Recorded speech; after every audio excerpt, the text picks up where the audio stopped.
Warhammer 40K Rogue Trader Guide. Classic Master Tactician, but this time a heavy Master Tactician. What this build provides is extra tankiness and the full support on your team. Let's not waste time, let's go. Are you ready for Warhammer 40K Rogue Trader? As I am. The Emperor protects.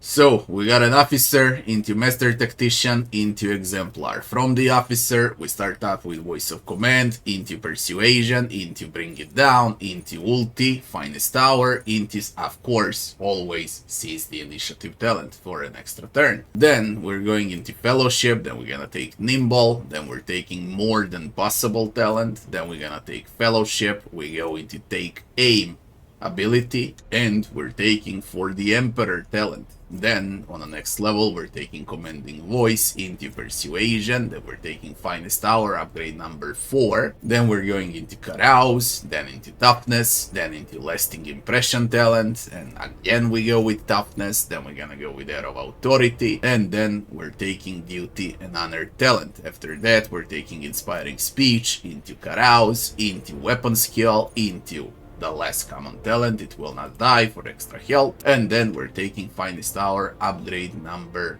1. After all of that, we're going to the Master Tactician and bread and butter, Tactical Advantage into Press the Advantage, into Inspire ability, into upgrade for the Inspire Unwavering Motivation talent. Then we're taking Orchestrated Firestorm ulti, huge power spike with action point increase, into Fellowship again, and then we're gonna take in the Hero Footsteps talent from the Master Tactician. For the next ability we're taking Stronghold, then we're gonna take Stronghold and upgrade Strong Point, and then we're taking Persuasion. After that we're taking Toughness and Characteristic Training into Strength, because we want to equip heavy armor from this point. Then we're gonna take Against All Odds talent, then we're gonna take Persuasion into Ballistic Skill, then we're taking Orchestrated Firestorm multi upgrade number 3, and then we're taking Hidden Advantage talent. After that we're taking Carouse, then we're gonna take Toughness, and now on this level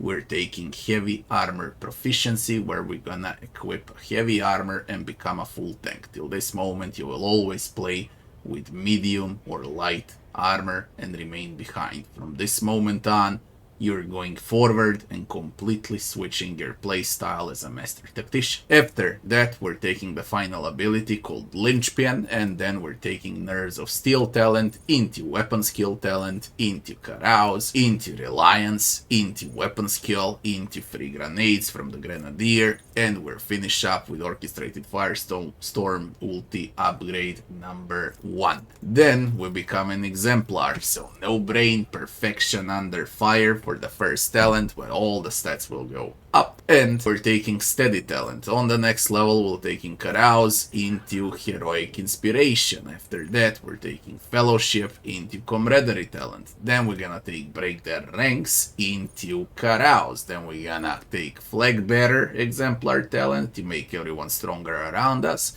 into Logistical Superiority talent. Then we're taking Fellowship into Prepare for an Assault, where we're gonna upgrade Break Their Ranks. For the next ability we're taking Assign Objective talent, and then we're taking Toughness. After that we're going into Primary Objective and upgrade the Assign Objective into Show Them Contempt talent. Then we're taking Persuasion into Toughest Steel, so we become even tankier than we actually are, and then action point increase. On the next level we're taking Steel Resolve, and then we're gonna take Persuasion.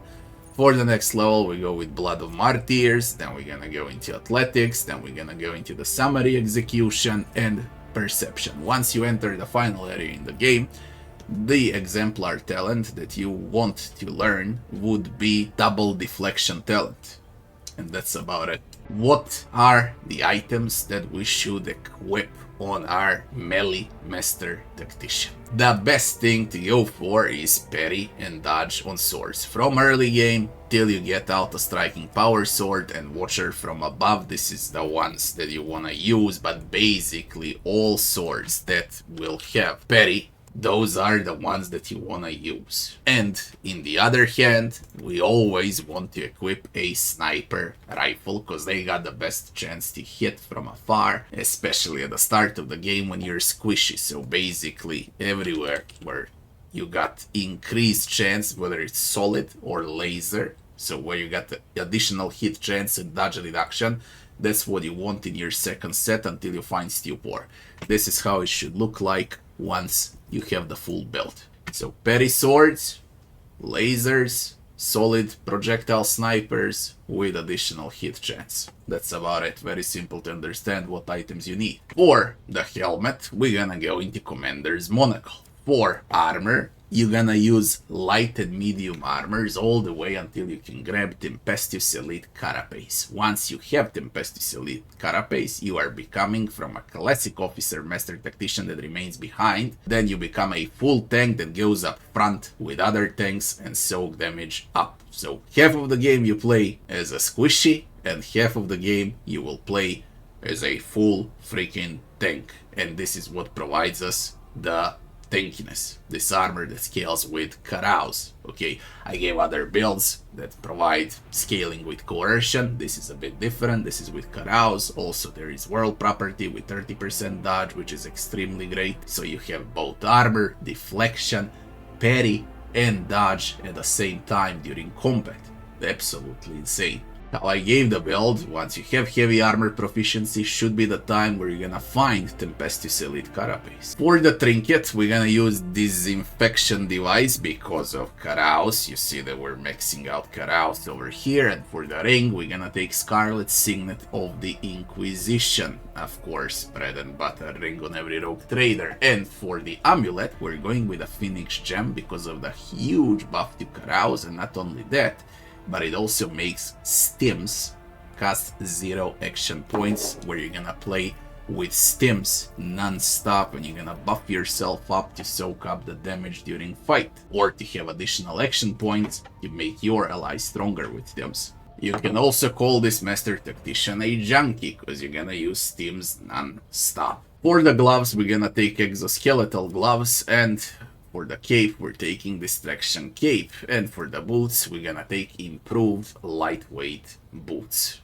That's gonna provide us additional parry and dodge chances. To me personally, this is one of the characters that looks the best in the game during combat, during convos, during this UI phase. It's just one amazing character, okay? A real commander master tactician. How do we play our officer master tactician squishy into a full tank?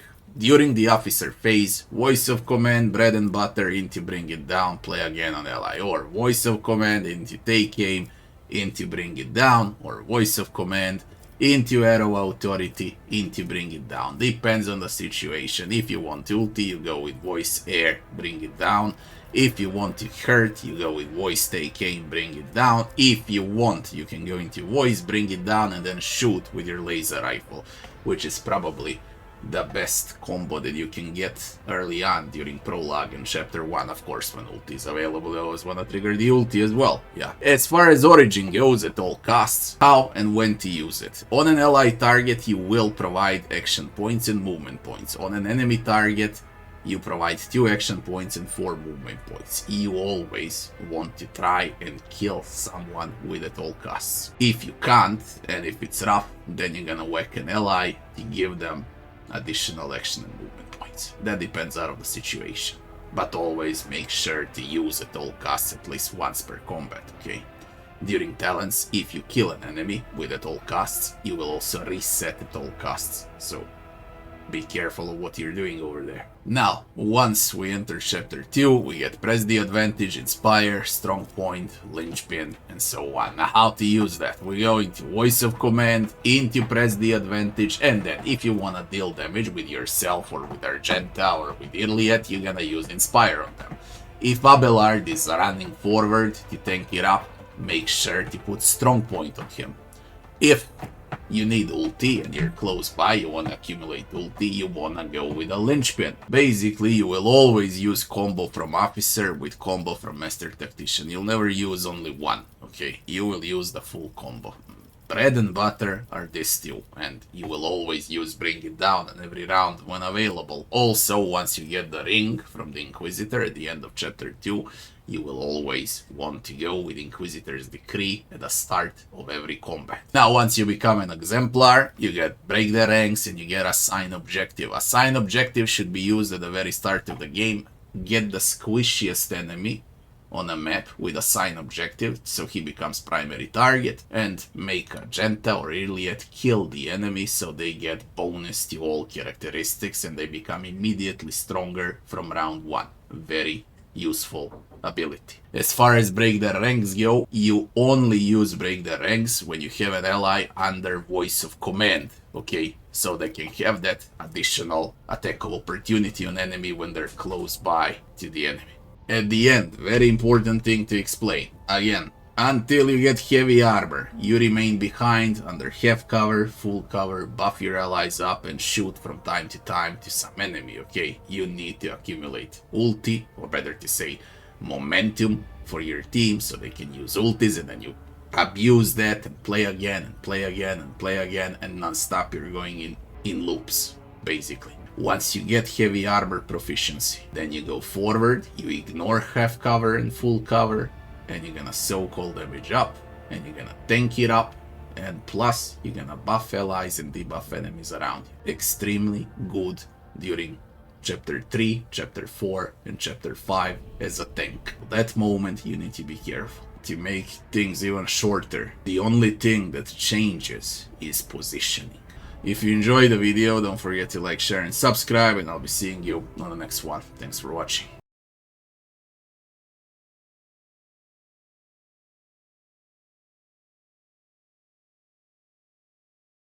Are you ready for Warhammer 40K Rogue Trader? As I am. The Emperor protects.